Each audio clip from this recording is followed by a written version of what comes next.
Jusque-là, Job ne s'était pas rebellé contre Dieu, mais son langage maintenant s'apparente presque à celui de la révolte. Soupirer après la mort pour échapper à la souffrance. Ce n'est point se soumettre à la volonté de Dieu. Satan inspire ces paroles, comme il a inspiré celles de la femme de Job. Renie Dieu et meurt. Poussés à l'extrême par la maladie et sous une influence satanique, de pauvres âmes ont même recouru au suicide pour atteindre cette place de repos. Que les enfants de Dieu prennent garde, qu'ils se fortifient en Dieu et le bénissent pour le privilège de la vie. Qu'ils se détournent de la tentation du repos de la tombe et choisissent la vie, même si la leur est comme jetée dans la fournaise de l'affliction, car le but, ce n'est point la tombe, mais le ciel. Pourquoi la vie est-elle donnée? À ceux dont l'âme est remplie d'amertume, à ceux qui espèrent la mort, et la mort ne vient pas, à ceux qui sont heureux, qui tressaillent d'aise et se réjouissent, quand ils ont trouvé le tombeau. Chapitre 3, versets 20 à 22. Job ne pèse plus ses paroles, il n'en discerne pas la lâcheté, et il compte parmi ses douleurs ce que le diable a nommé une bénédiction, l'homme que Dieu enferme de toutes parts. Il termine en disant « Ce que j'ai craint, c'est ce qui m'arrive », versets 24 à 26. Enseigné par Dieu, Job savait donc que l'heure de l'épreuve sonnerait tôt ou tard. Le trouble, l'appréhension avaient donc parfois projeté leur ombre sur la paix des jours de bonheur.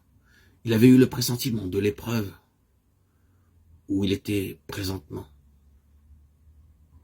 Ce n'est pas un ennemi qui m'outrage, c'est toi, mon confident, mon ami.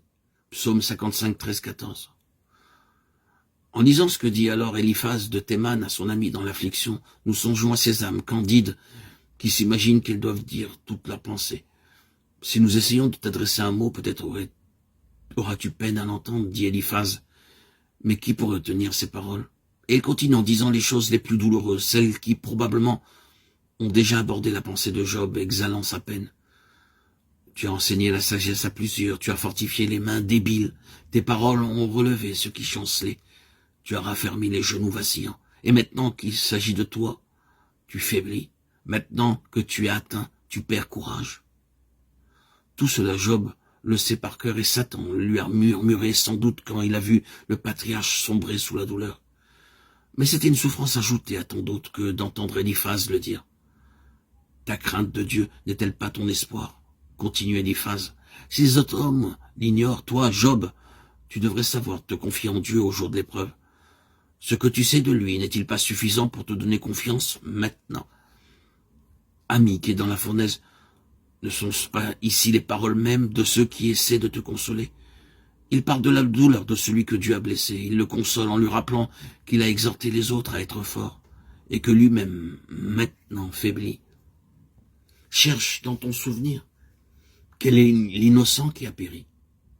Mais ceux qui labourent l'iniquité et qui sèment l'injustice en moissonnent les fruits. Chapitre 4, versets 7 à 11. Ainsi, d'après Eliphaz, l'homme récolte seulement ce qu'il a semé. Il y a ici une suggestion de péché dans la vie de Job. Eliphaz cherche à donner plus de poids à ce qu'il dit et évoque une vision nocturne. Mais les paroles de l'esprit qu'il a visité de nuit font songer au diable plutôt qu'à un ange de lumière, plutôt qu'au Saint-Esprit. Satan qui accusait Job devant Dieu et dans l'assemblée des saints, affirmant que dans l'épreuve, Job renierait l'Éternel. Satan qui l'a frappé et l'a dépouillé de tous ses biens, lui qui a attaqué le patriarche indirectement par les conseils de sa femme et directement en le faisant soupirer après la mort. Satan attaque Job à nouveau en se servant de ses amis, de ses consolateurs, car il n'abandonne jamais la partie. Il est toujours à l'arrière-plan de ce qui survient à Job.